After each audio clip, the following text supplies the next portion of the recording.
Thank you all for joining us today. Last week, I stood in Lower Manhattan with the families and friends of those killed on September 11th in the World Trade Center attacks. We observed moments of silence for the tragedies that unfolded there, as well as in Shanksville, Pennsylvania, and right here in Washington, D.C. We counted 2,977 lives lost. They were our parents, our siblings, our children, our friends.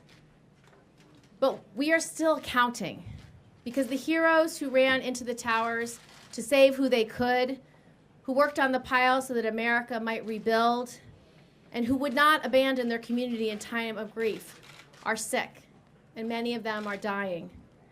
We established the James Zadroga 9/11 Health and Compensation Programs to provide the first responders, survivors, and their families with the health care benefits they've earned and that they need. James Zadroga's father, Joe, is here with us today, and I want to thank him for his advocacy in the name of his son.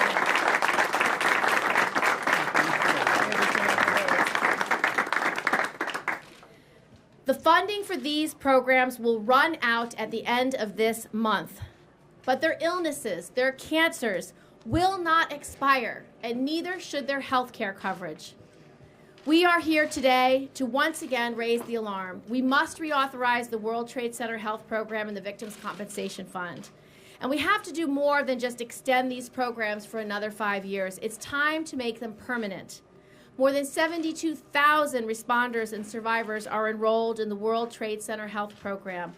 More than 33,000 first responders and survivors have an illness or an injury caused by the attacks or their aftermath.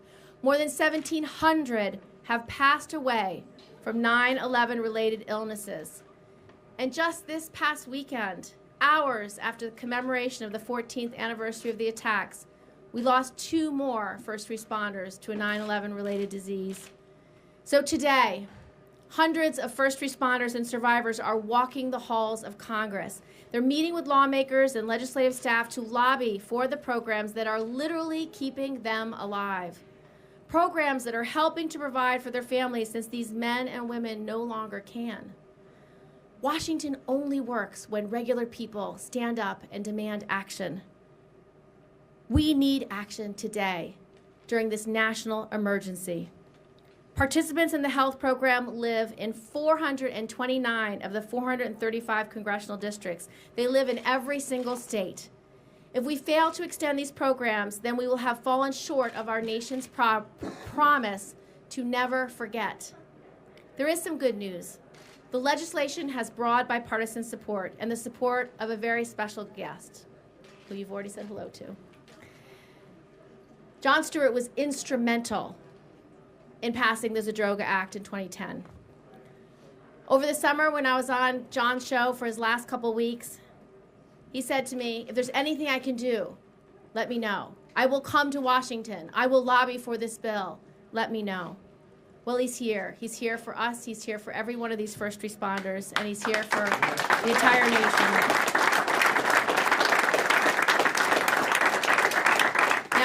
Our dearest and best hope is that Jon will not have to come to Washington again. He is, of course, always welcome. But these men and women shouldn't have to come to Washington to demand that Congress do the right thing. Our next speaker is Senator Schumer, who was not only instrumental in passing the first bill, but was really responsible to getting it done. He was the closer, as I like to say. And it made all the difference in the world to have such a champion for our first responders. Senator Schumer. Thank you, Kirsten. And thank you. And first, I want to recognize my friend and colleague, Senator Gillibrand. She's been a tireless advocate for 9/11 victims. She grabbed the baton from Senator Clinton when Senator Clinton moved on to Secretary of State. And Senator Clinton, as we may remember, started the fight and was a champion throughout her career. When Senator Clinton left office, there was no drop-off between her and Senator Gillibrand. And Senator Gillibrand's leadership, her unrelenting leadership on this issue, has been incredible. She was incredibly effective in 2010 when we first passed Zadroga. She's just as effective and passionate now. I think we should have a round of applause for Senator Gillibrand.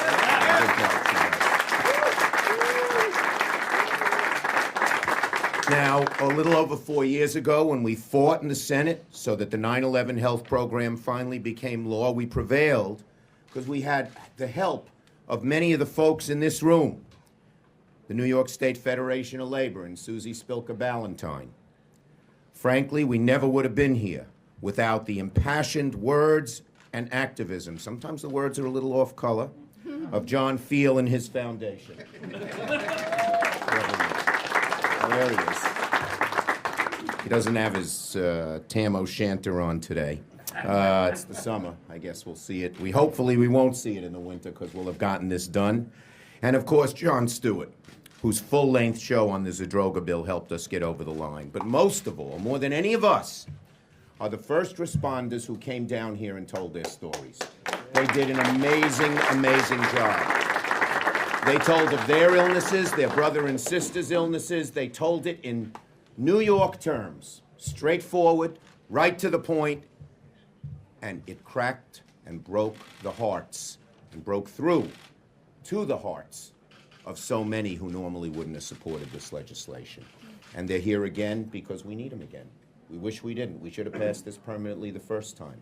But the compromise that Senator Gillibrand and I worked out, they said 5 years. We knew we'd have to come back, and here we are. So, here we are.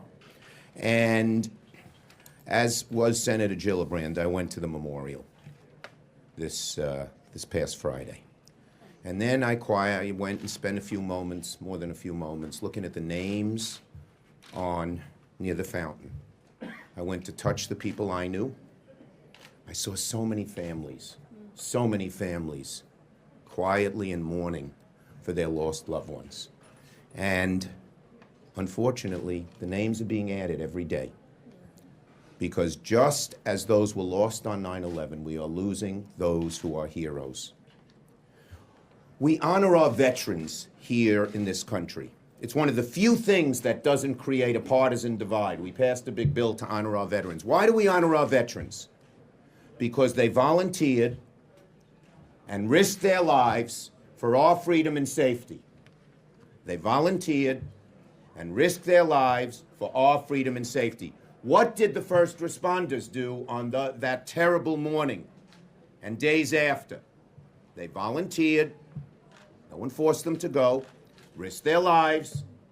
They knew the danger for our safety. We have to treat them like we treat our veterans, with no partisan divisions, no ands, ifs, or buts, no how much does this cost. We have to treat them as the heroes that they are. Now, let me just say this. We can reduce the number of names that are etched in that stone by passing Zadroga. It's that simple. We can reduce the broken hearts of the children and the parents and the brothers and sisters and the comrades and the friends who suffer the losses every day that we hear and read about. We have to do it. We have to do it. There was a famous Bruce Springsteen song. Stewart likes Bruce Springsteen. We take care of our own. It's about how we have these slogans, like we take care of our own. And never forget, but do we live up to it? Do we actually make it action, not word? Something that is endemic, or not endemic enough here in Washington. It's important today because we're a few months from the program expiring, when the very least thing we can do, the very least, is to make sure the 9/11 responders have health care. And just as we're appreciative to have Jon Stewart and John Field and other advocates here today, we should not need them to walk the halls of Congress. We should not need them to be here. This should be done without hesitation, without pause. It should be done with love and patriotism and strength. Our message should always be, those who rushed to the towers on 9/11 in the days and the weeks after are our veterans of the war on terror. And in this country, we take care of our veterans. No ifs, no ands, no buts. Thank you.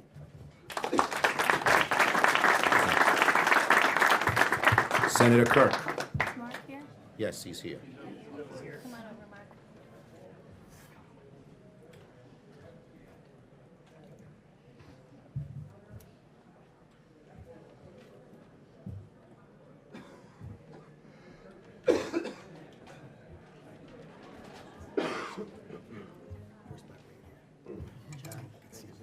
Thank you for being here. Thank you very much.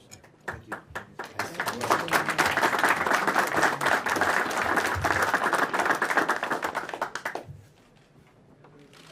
So let me say this as the lone Republican here, for the voice from Chicagoland, the second city. On September 11th, we are all New Yorkers, and you guys are right. This should really we should pass this law. We should make sure we take care of these. Like Art Noonan, I got a picture of Art Noonan here, who was a Chicago firefighter, bless him, who was fighting leukemia after his work on the pile. We have 170 Art Noonans in Illinois, and I'm here for those guys, the best of the best, the volunteers who just drove, because there was no flights to New York at the time, just drove to the pile and made sure they were making a difference. We are all New Yorkers now. Make sure that you hear that from the second city. Thank you. Thanks, everybody. And for John Field, take this from one Navy veteran, that obnoxious Army sweater that got. How did you flunk your Navy entrance exam? Yeah. All right, thanks, everybody. We're all Chicagoans today. Yeah. Wait a minute. I want to thank Mark for his co-sponsorship of the bill. He was, last round, the only Republican who co-sponsored the bill the first time. This time we now have 6, and Mark's leadership has a lot to do with it. Our next speaker is Representative Carolyn Maloney, who really spearheaded this bill throughout the House, made sure it went through hearing after hearing to refine the bill, to make it the strong bill it was last time. She's been instrumental in getting co-sponsors in the House this time as well. Carolyn Maloney. Thank you. I want to thank all the heroes and heroines for being there on 9/11. Now it's our turn to be there for you. The diseases and illnesses our responders have are permanent, so that their health care and compensation that they rely on also needs to be permanent. I thank them and the advocates, John Field and so many others, but particularly my colleagues in Congress and the House, Jerry and Peter, and my colleagues and partners in the Senate, Kirsten and Chuck. Without their leadership, we would not have passed the Zadroga bill, and we will not reauthorize it without their leadership. And of course, I want to thank Jon Stewart, not only for making us laugh, but for playing a critical role in pushing the Zadroga Act into reality of a law in 2010, and for making sure that it never expires. Our goal here today is to pass a permanent extension of the James Zadroga 9/11 Health and Compensation Act, so that our members, our responders who are suffering, get the treatment that they need and deserve, and so they can sleep a little easier tonight. We know that on 9/11, we lost almost 3,000 people. But since then, we have lost thousands and thousands more due to the illnesses that they have gotten from their work and contribution to saving lives and rebuilding on the site. Tragically, more police officers have died since 9/11 than died on that fateful day. Over 85, 131 firefighters have died. We lost the Twin Towers, but I always say our true Twin Towers are New York City's police and fire. We thank them for their heroic work that day and every day in our great city. It is absolutely unacceptable to turn a blind eye to the thousands of men and women who were there for us on 9/11 and who are now quietly suffering every day. But today they are not quiet. Today they are meeting with the leaders in the House and the Senate. They are building our co-sponsorship. They are building momentum. They are building recognition, and they are playing a vital role in reauthorizing it. We have over 151 co-sponsors in the House, roughly 36 in the Senate, and believe me, after their work today, we're going to be pushing towards that 218 that we need to pass it in the House. Look, I'm a New Yorker, but this is a national event. It is a national cause. We were attacked as a country, and all 50 states sent people to 9/11 who worked on the pile. and almost every single congressional district has someone who is part of the 72,000 registry, the 33,000 identified sick and injured. Today has been very emotional for me. It's been sort of like a reunion. I've seen people that I've worked with for 14 years on this bill, only many people did not return. Some friends are now on a wall of those that have departed us, but many that were strong, tough firefighters are now in wheelchairs. One firefighter who would always proudly tell me, I'm well, I'm strong. I'm just here to help my brethren. Now he tells me he's been diagnosed with cancer. The doctor says it's terminal. The illnesses, we haven't even seen the asbestos illnesses that will come out. But so many people are telling me of the illnesses that they have. We need to make this permanent. We do not need for them to suffer anymore, to wonder whether or not the compensation and health care that they so justly deserve is going to be there for them. We need to find the political will to turn this into the reality of a law that is permanent so that they do not have to continue to come back here and do this work. Let them know that they have the health care and support they so justly deserve. And I thank everyone who's here and who's part of passing this important bill.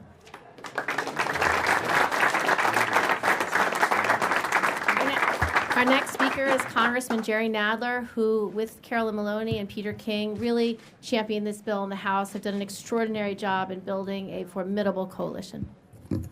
Thank you, Kirsten. Let me begin by joining my colleagues in thanking Jon Stewart for once again standing up for the heroes of 9/11.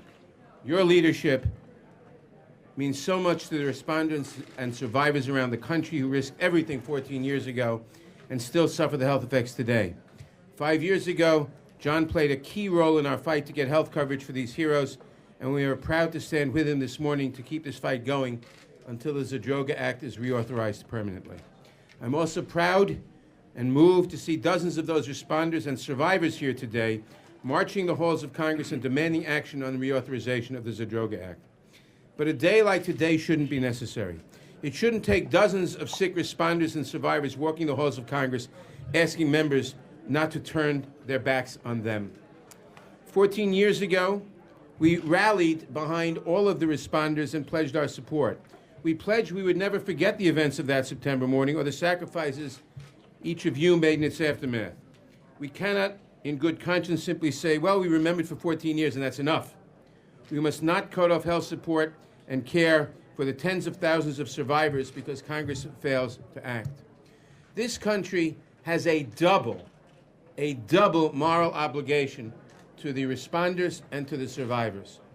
The first obligation, moral obligation, is because there are Americans who are victims of an attack on the United States. Not on New York, on the United States. The reason that we have survivors and responders who are suffering from the diseases in 429 of the 435 congressional districts is that people in every state recognized that this was an attack on America and rallied to our support, came to New York to help, came to New York to help dig people out of the rubble and to clean it up, and are surviving and are suffering for doing so now. This country has a tradition. Abraham Lincoln said, "We must care for him who shall have borne the battle." I always quote that at any rally or press conference on this. But we do not leave the wounded on the battlefield. When we first passed the bill in the House, it was a permanent bill. It had to be compromised to be a 5-year bill in the Senate. Not to reauthorize this now would be to abandon the wounded on the battlefield. I said there were two moral obligations. The second moral obligation was that many of those who are wounded today are wounded because the federal government told them, when it wasn't true, that it was safe to work there. Go back to work. Go back to school. Some of us were shouting, don't go back to work, don't go back to school. It's obviously not safe, but the federal government and the mayor at the time was saying, go back to school, go back to work, it's safe. We permitted the first responders to work on cleaning up the pile for months after it was obvious that no one was left alive. There was a cleanup operation, and they worked there for months without proper respiratory protection. Many of them are sick today. Many will die because of the moral failure of the United States government in sending people to an unsafe environment when we knew it was unsafe. So we have a double moral obligation. One, because the United States was attacked, and these people were victims of that or heroes of that. And second, because the federal government at the time exacerbated the problem by giving out false information, which caused more people to be injured and more people to be suffering today. So we must reauthorize the Zadroga Act. This is a permanent problem. It has worked excellently for 5 years. I cannot imagine any argument against it. None. Some people might have said 5 years ago, some people did say there'll be fraud and abuse. We have 5 years. No fraud, no abuse, no accusations, nothing except saving lives. Nothing except helping heroes and victims. This we must do. It is our moral obligation. The United States does not leave wounded on the battlefield. We will not. Our next speaker is Congressman Peter King, who, as our leading Republican in the House, has made such an extraordinary difference to make sure this has always been bipartisan and, in fact, nonpartisan. Thank you, Cassie. You know, we've been talking about this for 14 years. So let me at the outset, though, thank Jon Stewart for the tremendous work that he's doing, how important it is. Most importantly, thank the firefighters, the cops, the emergency service workers that are here today, because they're the ones who put their lives on the line. And I would just say, again, too much talking has gone on. There's really nothing more that has to be said on this.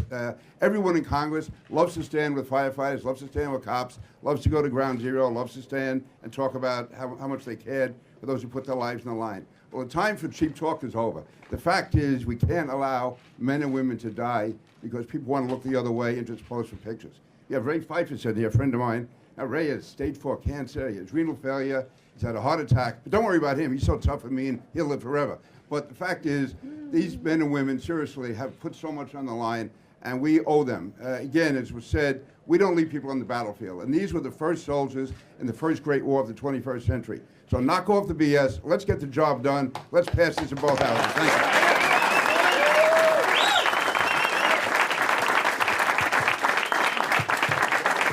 Our next speaker is Senator Dick Blumenthal. My name is Richard Blumenthal. I'm a U.S. Senator from Connecticut. I've been doing my best to practice my New York accent, but I haven't quite got it down yet. I'm not a New Yorker. But, you know, there is a brotherhood and sisterhood among cops and firefighters and emergency responders that somehow crosses state boundaries. And in fact, in the wake of 9/11, literally thousands of firefighters and emergency responders from Connecticut went to New York. They were drawn there by the bond that brings you together here today. And in fact, now 400 or more Connecticut emergency responders are suffering from 9/11 related diseases. Hundreds have made claims to the compensation fund. 9/11 was not an attack on New York, it was an attack on America. And I want to thank all of you for showing us what's important about America and what's important about being an American, which means we leave nobody behind. And to quote a great New York congressman, it's time for the BS to end. Well said. I want to just finish by thanking Jon Stewart for being here, for your constant championship of this issue. You've also finally enabled me, by being here with you today, to do something that has impressed my wife and 4 children. But very seriously, you know, this is an issue of simple justice. Simple justice. Nothing in the United States Congress is simple. You are making a difference not only for the emergency responders, but for their families. Let's not forget the families and the caregivers, because for every one of these guys and gals who suffers from one of these 9/11 related health issues. There are families caring for them. There are moms and dads and brothers and sisters and children who are deeply involved in caring for them too. And they are heroes, along with those 9/11 responders. Thanks so much for being here. Our next speaker is Senator Bob Menendez. Well, thank you. I wanted to be here, as I was in 2010, to achieve a goal that is, in my mind, I remind my colleagues that this is not a New York issue. James Zadroga, who we talk about, was a New Jerseyan. But above all, he was an American. And this is an American issue that we address today. He was also a hero who, after September 11th of 2001, walked towards the World Trade Center, not away, to help us recover. And from working on the site, he developed an illness from which he would never recover. His story has been replicated, unfortunately, many times. Those who were brave enough to run towards the tragedy and then ultimately gave their lives as a result of the illnesses that they contracted. James was the first emergency responder to die directly because of health benefits from working at Ground Zero. And for years, we had pieces of legislation in Congress to right the wrong created when hundreds of emergency workers were left out of the World Trade Center emergency worker settlement. And in 2010, after years of obstruction, Congress finally passed the Zadroga 9/11 Health and Compensation Act, which included the Victims' Compensation Fund, which I wrote into the original bill. At the end of the month, many of the provisions of the Zadroga Act will expire. The Senate must act to permanently reauthorize the health fund at $431 million and entirely remove the time limitation on filing a claim with the Victims Fund. It took us 9 years, let me repeat that, 9 years to pass the original bill. Quick authorization is the only moral thing to do. Let's send a clear message to our first responders, like Jim Zadroga and so many others, that we will never forget what you did for your fellow citizens and for this nation on a day that changed the world. If you told anyone 14 years ago that people helping the 9/11 recovery effort would get sick and their government would be slow to respond to their illnesses, they wouldn't believe you. Well, a grateful nation not only shows its gratitude by going to a September 11th commemoration, as we should, a truly grateful nation shows its gratitude by how we take care of the health care, how we take care of the disabilities, and how we take care of those loved ones who are left behind as a result of the heroic actions of our colleagues, our heroes on September 11th. That's what a grateful nation ultimately does. And I expect that my colleagues in the Senate on both sides of the aisle will cast a vote soon in terms of not only gratitude, but obligation to those individuals. If we want to talk about the heroism of first responders on that fateful day, and as I always said, it was not the federal government who responded on that fateful day. It wasn't the Department of Defense, it wasn't the FBI, it wasn't any of the federal agencies, it was local police, firefighters, and emergency management. That was the reality then. And to be honest with you, while we have been so successful in avoiding an attack, that will be the reality, God forbid, there is another tomorrow. We have to send a very clear message that we not only honor those who sacrifice their lives, we will take care of you as a grateful nation should. Our next speaker is Senator Cory Booker.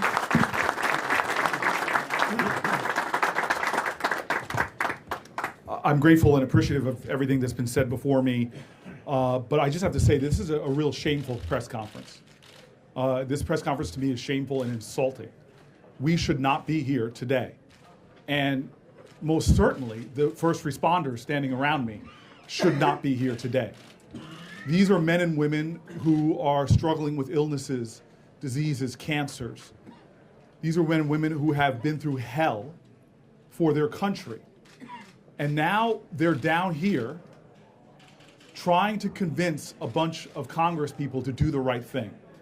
This should not have to be done. We are now putting them through the anxiety, the uncertainty, the frustration of knowing that their well-being, their health, their family security is in the hands of Congress. This is shameful.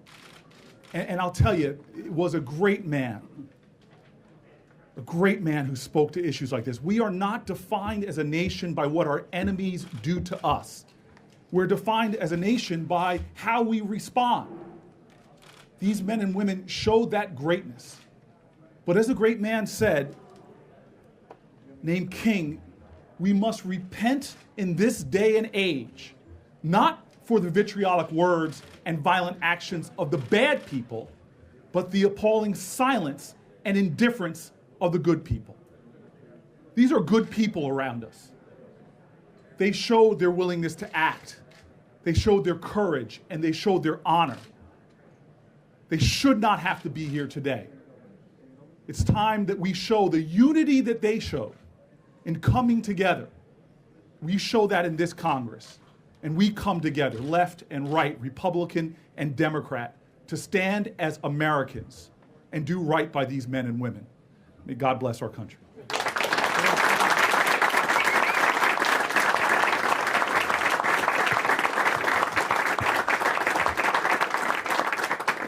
Our next speaker is an extraordinary advocate, one who has marshaled men and women to Washington hundreds of times. He's been here so often, he probably can't count the offices that he's been in.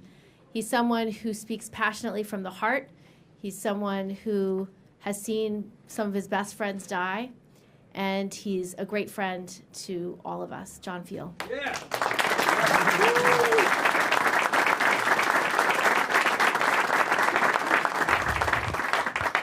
Well, let me correct you, Senator Booker. These aren't good people. These are great people.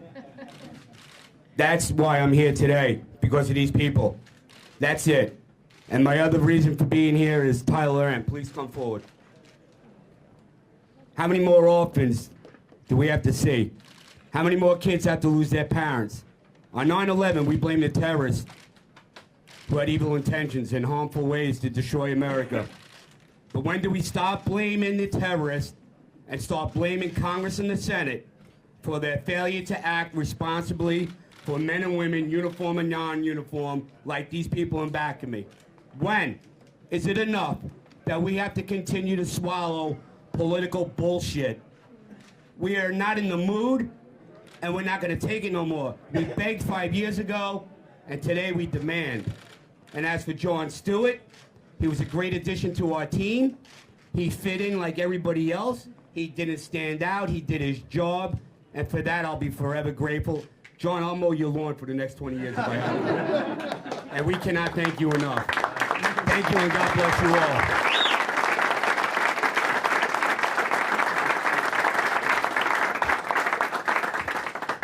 Our last speaker is a person who had an extraordinary platform from which to do anything he chose. And time again, he took on issues of moral significance, and he fought as hard as anyone I've ever seen for those issues. And one of the issues he took on was the 9/11 health bill. And he had 4 responders on his show, one of whom has since passed away. And he let them tell their story.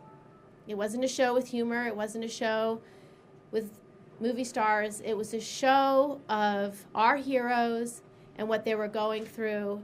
And he spoke truth to power, and he demanded action by Congress. So we are eternally grateful for his passion, his humanity, and his willingness to use his voice to the most great effect. Jon Stewart. Thank you. Thank you very much. I just want to thank everybody here. It's very humbling to hear your name mentioned like that. I have showed since 9/11, on 9/11 and since 9/11, a distinct lack of heroism. And so I'm humbled to be in the presence of the first responders who meant so much. You know, I live in downtown Manhattan and remember That day and the months following, and the debt that we owe to the first responders who brought stability and comfort and peace of mind to a very shaken city and a very shaken country and a very shaken people. I want to congratulate them for their grace. They have borne this burden with integrity. They ask only for what they need, and I want to congratulate them for getting through these press conferences and meetings, because, oh my God, is it fucking boring. It's like, I can't even believe it. Like, if we don't get back on the bus and get some Boone's Foreign Wine up in this, it's going to be. Everybody wants to do the right thing, and as you can see, it's clear. There's nobody in this room that could look at this and think, are you sure we should pay for the cancer medicine? Geez, I'm not sure. The real test appears to be whether or not we can carry this momentum from these meetings to actual legislation. There hasn't been one meeting where we've sat there, they look you directly in the eye, and they say, oh my gosh, absolutely, these men and women are heroes, and then you walk out of the room and it's forgotten. And the real key is going to be, how do we take the momentum of these great, brave individuals and these great legislators today, how do we turn that into actual action with urgency? So that is my job. I'm not on television anymore, but I sure as hell know a lot of people that are.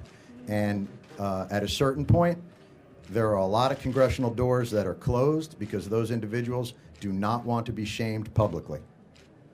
Well, guess what? If you don't sign on to this type of thing, it has to be known. And your reasons for it have to be spoken out loud and out in public. These men and women deserve nothing less. And so it is time. This has all been very nice. Everybody has been very polite. There's been delicious, I believe it was chicken and rice. But God forbid any of these people that are standing behind me have to show up here one more time to ask individuals for their health care. Insanity. Thank you to everybody who's done so much. And by the way, I have literally done the least you can do. These are the individuals that put it out there day in and day out, who work tirelessly. Peter King, Jerry Nadler, Kirsten Gillibrand, all the legislators you saw, all these first responders. I am humbled to be in their presence and honored that they accept me as one of their friends. And I thank you all for being here.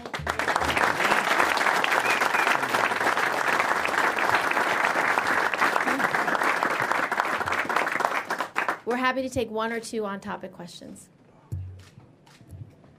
I didn't have to learn a New York accent. The question is, what are you going to do, especially with Congressman King and Senator Kirk? It's your leadership that will determine whether this bill hits the floor between now and September 30th. What are you going to do to make sure it happens? I'm going to do whatever has to be done. The Republican leadership has no excuse not to bring this up. It could be a question of timing, but time is running out. So Mark can speak for himself, but I will tell you I'll do whatever I can. I took on the House leadership the last time. We'll do it again. Whatever has to be done. I'm not looking for fight. That's not how you get it done unless you have to do that. If that's what it comes to, we'll do it. We're hoping that persuasion will work. We're going to be meeting later with the Republican whip in the House. It's a first step toward working with the leadership. And maybe if we had more people in my party who are more concerned about firefighters and cops and shutting down the government, we'd be a lot better.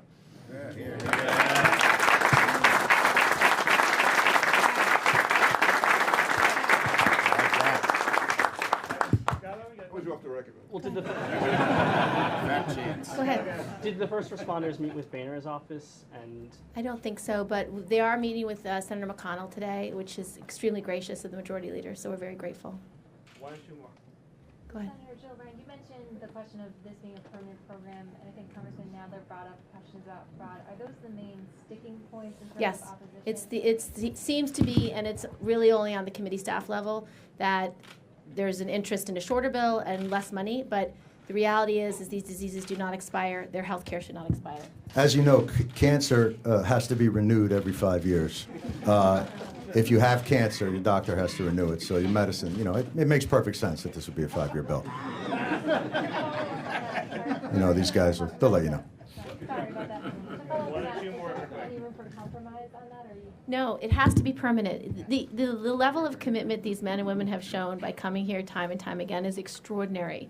And they are coming to lobby Congress while they're ill, extremely gravely ill. People are coming with their oxygen tanks. That shouldn't have to happen. 5 years from now, many will be ill, more ill, and they will be dying. So we cannot continue to lobby this way. It needs to be permanent, and there's precedent. We have permanent funds for people who work in the nuclear industry. We have a permanent fund for people with black lung disease from working in mines. There's precedent. Those are continuing funds. We know who's eligible. This is a defined group of people, and it is outrageous that they have to keep lobbying for this bill. It should be permanent. Let me just say, we already did the 5-year compromise. Now it's time for the permanent. Last question. Anyone else?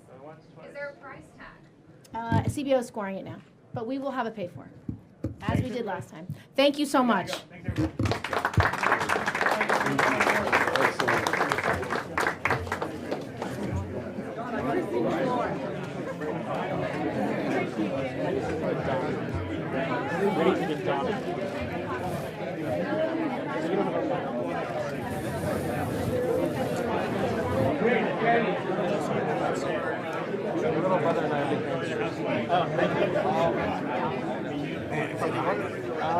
Yes.